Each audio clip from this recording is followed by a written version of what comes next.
Dan pemirsa, sudah bersama kita Dr.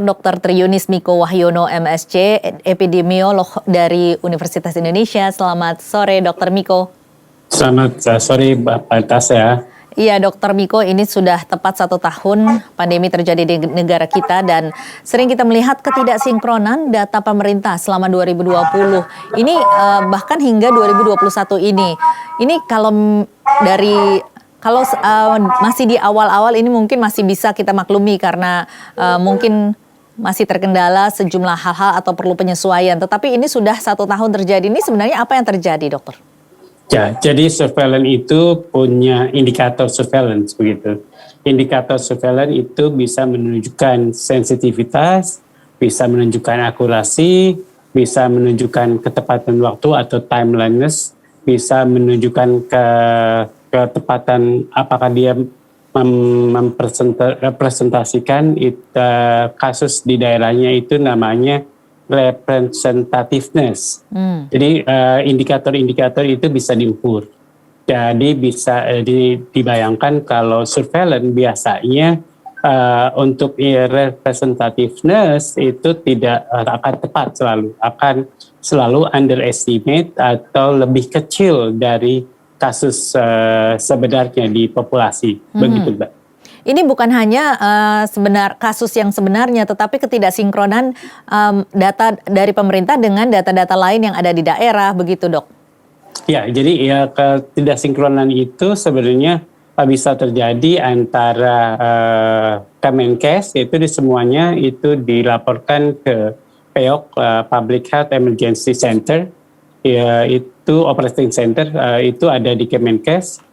Semua data dari Satgas, baik itu Satgas provinsi maupun Satgas kabupaten atau kota begitu.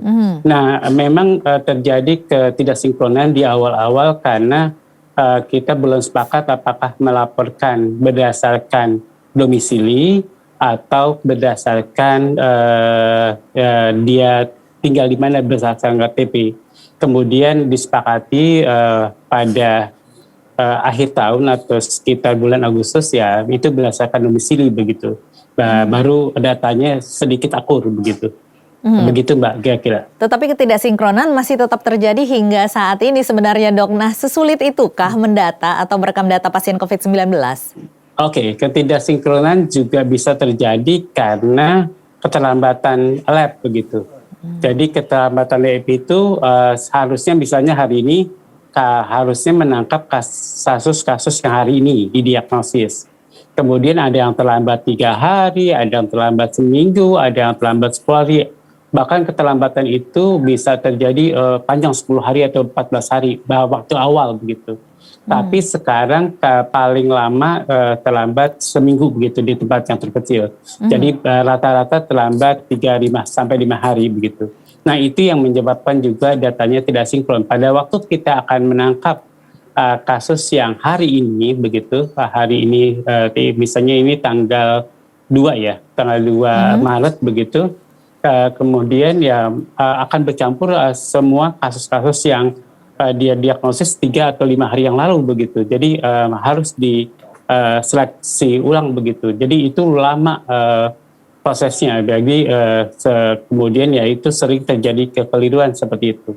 Dan itu setiap waktu akan ada kekeliruan per waktu begitu, sehingga menumpuk. Jadi bahkan Jawa Barat itu ribuan kasus terjadi perbedaan antara data Jawa Barat dengan data Kemenkes begitu. Iya. Data Jawa Tengah juga sering berbeda begitu. Jadi itu juga ribuan kasus yang berbeda begitu. Iya. Jadi tapi perlu dilihat tanggal diagnosisnya pada lab.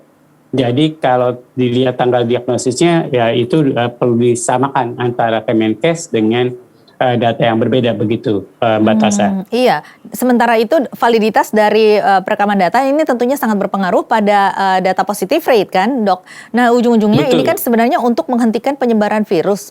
Jadi bagaimana jika data saja ini tidak valid? Ya, jadi saya kebetulan jadi tim ahli di beberapa kabupaten begitu. Mungkin masalahnya adalah keterlambatan di kabupaten atau kota begitu. Kemudian dilaporkan jadi di kabupaten atau kotanya sendiri sudah terlambat.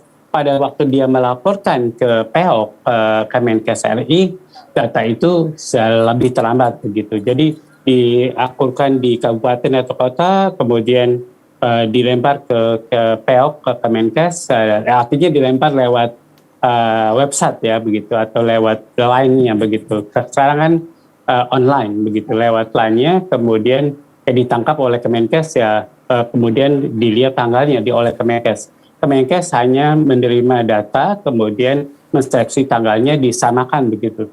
Nah, tapi kan pada waktu menerima apakah itu terlambat atau tidak, ya perlu diakukan lagi. Nah, harusnya setiap hari ada penyamaan atau audit kasus setiap harinya.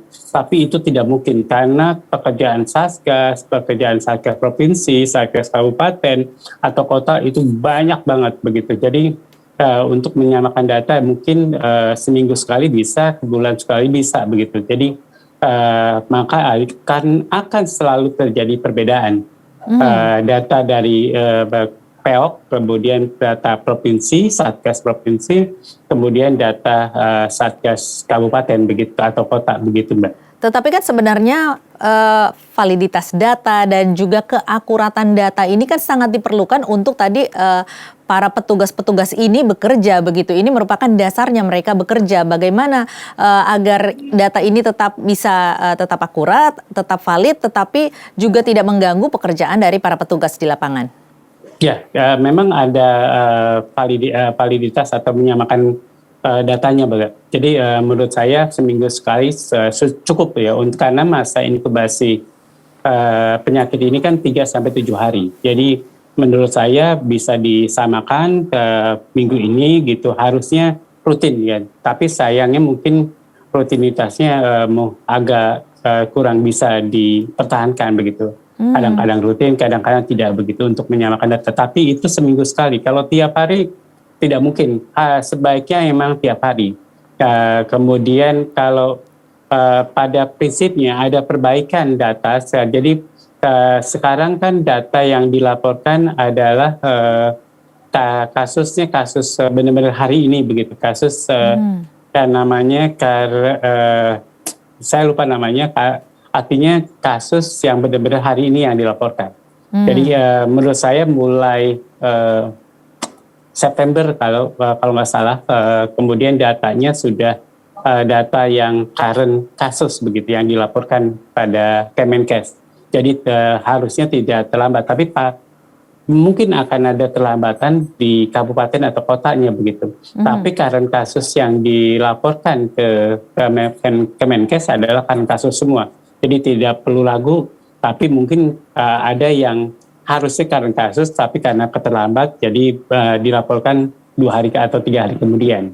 Iya, jadi itu yang menyebabkan masih ada perbedaan data begitu, Mbak. Iya, apakah kalau misalnya nanti akan ada upaya untuk menyamakan data atau memvalidasi data ini selama 1 minggu pun yang tadi dokter katakan itu pun belakangan ini masih kurang bisa terkejar begitu. Ini kan tentunya akan berpengaruh terhadap penanganan dari COVID-19 ini nanti. Nah, ini bagaimana kira-kira dengan dampak ke depannya? Kalau saya tanya kabupaten, kelihatannya sulit karena masih di kabupaten atau kota masih ada keterlambatan lab untuk melaporkan tiap harinya. Jadi kira-kira 80% sih mungkin akan sama antara kabupaten kota atau provinsi dengan pusat gitu, dengan Kemenkes. Yang 20% ya itu amat tergantung pada keterlambatan data lab-nya begitu. Kalau dia terlambat 20% ya kira-kira ya pasti ada perbedaan 20%. Kira-kira begitu, Mbak. Baik, Dokter Miko, nanti kita akan kembali lagi usai jeda, tetapi kita harus, tapi sementara itu Dokter Miko, ini nanti untuk penanganannya sendiri nanti kan akan juga terpengaruh begitu ya dengan adanya ketidaksinkronan data begitu. Apakah dengan adanya validasi data selama 1 minggu itu nanti masih bisa cukup untuk membuat penanganan COVID-19 ini berjalan dengan baik? Kita akan bahas ini lebih jauh, Dokter Miko, tetapi kita harus jeda dulu. Pemirsa, tetaplah bersama kami. Dialog Nusantara Petang akan kembali sesaat lagi.